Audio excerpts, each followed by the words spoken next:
दरिया में 6 नवा कैनाल कढण खिलाफ हैदराबाद में पीपल्स पार्टी जो जलसो कुछ देर खां पोइ थी रहियो आहे। सॼी सिंध मां पीपी जियालनि जी आमद जो सिलसिलो जारी।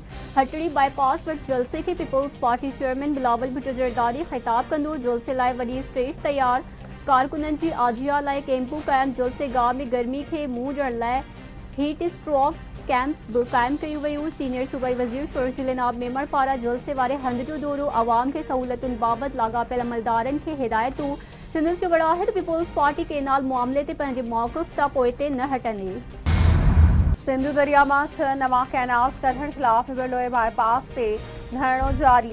मुल्क के मुख़्तलिफ़ इलाइक़नि ईंदड़ वींदड़ ट्रैफिक मुअतल, गाॾियुनि जूं कतारूं लॻी वयूं। मुल्क के मथे हिस्सनि सां ज़मीनी राब्तो कटिजी वियो। राणीपुर वटि तकरारी कैनाल्स खिलाफ सियासी समाजी धुरियुनि जो धरणो। कराची बार जे सदर आमिर वड़ाए चयो आहे त जेसिताईं वफ़ाक़ मंसूबो वापसि वठण जो नोटिफिकेशन जारी न कंदो तेसिताईं संदन धरणो जारी रहंदो।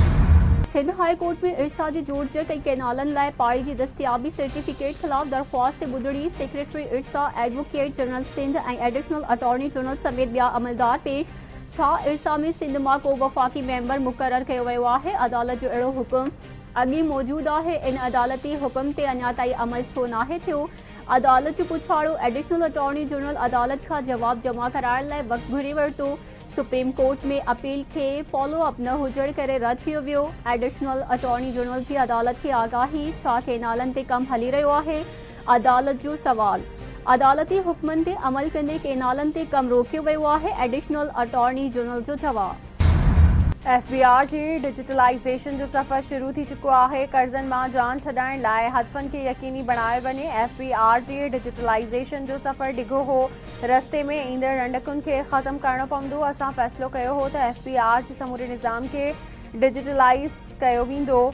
वज़ीर आज़म शहबाज शरीफ़ जो FBR जी परफॉर्मेंस मैनेजमेंट सिस्टम जी इफ्तिताही तक़रीब खे ख़िताब। संदन चवणु आहे त पाकिस्तान जी रोशन ऐं खुशहाल मुस्तक़बिल लाइ ॾींहं राति महिनत जी ज़रूरत आहे। टैक्स गॾु करण जे निज़ाम में गुज़िरियल साल जे मुक़ाबले में 27% इज़ाफ़ो वाखाण जोॻो अमल आहे। मुख़्तलिफ़ अदालतुनि में रोलड़े जो शिकार ख़रबे रुपयनि जी टैक्स केसनि जो फौरी फ़ैसिलो अणचर आहे।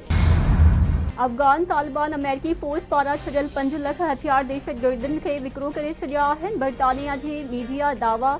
बरतानिया जी नशरियाती इदारे जी रिपोर्ट में चयो वियो आहे त तालिबान जे इक़्तिदार में अचण खां पोइ 5 लख हथियार गुम थी विया। गुम थियल अमेरिकी हथियार दहशतगर्द ग्रुपनि खे विकिरो कया विया या स्मगल कया विया है।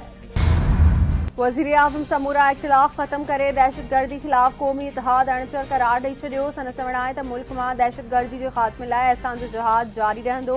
दहशतगर्दनि खे इबरत जो निशानो बणायो वेंदो। पाकिस्तान जा दुश्मन असांजी मुआशी कामयाबियुनि मां ॾिनल आहिनि।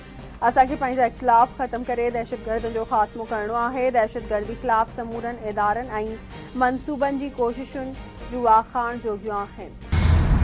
नायब वज़ीर आज़म इसाक डार सुभाणे काबुल जो दौरो कंदो। इसाक डार अफ़गानिस्तान जे वक़्ती वज़ीर आज़म मुला मोहम्मद हसन सां मुलाक़ात कंदो। परॾेही खाते जे तर्जुमान शफ़क़त अली ख़ान जी हफ़्तेवार ब्रीफिंग। संदसि चवणु आहे त पाकिस्तान अफ़गानिस्तान सां ख़ुशगवार लाॻापनि जो ख़्वाहिशमंद आहे।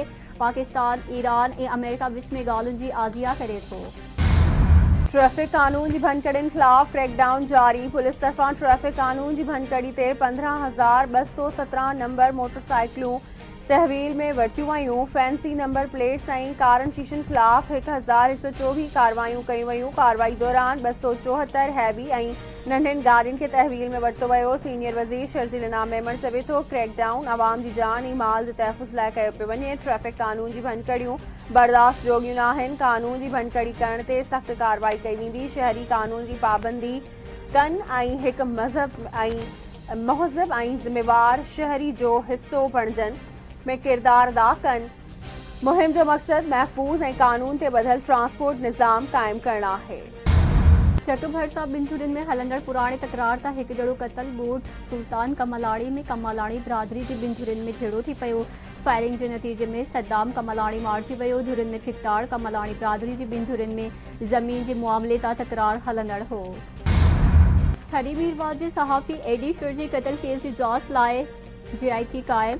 SSP खैरपुर सबीउल्ला सूबरो जी JIT टीम जोड़े छॾी। DSP सिटी फराज़ मेतलो टीम जो सरबराह DSP मीरवार सईद अहमद थियो ऐं ॿिया टीम में शामिल। जांच टीम वाक़े जी जांच करे रिपोर्ट SSP खे पेश कंदी।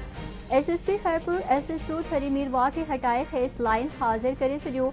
एक हफ्तो अग सहाफ़ी एडी शोर के कत्ल करे संदस लाश फसल में उछलायो वियो हो। करोंडी वेझो तेज़ रफ्तार ट्रॉलर ऐं मोटरसाइकिल विच में टक्कर बजना फौज क़ौमी शाहरा ते करोंडी कॉटन फैक्ट्री वट ट्रॉलर ऐं मोटरसाइकिल विच में हादसो पेश आयो। हादसे में घोट सईद ऐं फरहान शर्फ पहुंची विया। फौती जे आचर जे ॾींहुं शादी रथियल हुई। इतला ते पुलिस पहुंची फौत जा लाश अस्पताल मुंतकिल कया।